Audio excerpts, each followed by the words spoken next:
Speaking during the launch of the report on the state of the judiciary, Deputy President William Ruto termed claims of the alleged loss of 21 billion shillings as misguided and derailing the fight against corruption. We've heard, for example, that the government has lost 21 billion in Kimwarer and Arror Dam, which is a flat lie. The money in question is about 7 billion.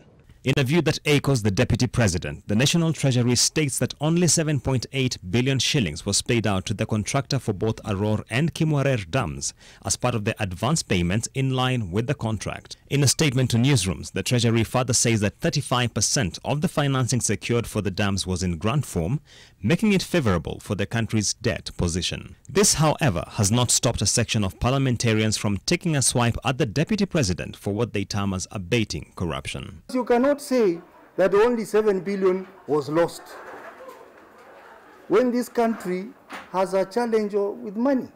On its part, the Ministry of Water sought to distance itself from the two dams, saying coordination of their construction fell under the Ministry of East African Community and Regional Integration. Cabinet Secretary Simon Chelugi indicated that only 6 dams, being Thwake in Kitui, Sioi Muruni in West Pokot, Itare in Nakuru, Sagana in Nyeri, Kirandich in Baringo and Karemenu in Kiambu, fall under its ambit. This notwithstanding, the Water Ministry was at pains to explain what would make for a viable way out for the country in completing the 28 billion shillings Itare Dam, whose contractor, CMCD Ravenna, has since gone bankrupt. If the Italian contractor is removed, then likely the Italian credit will also go.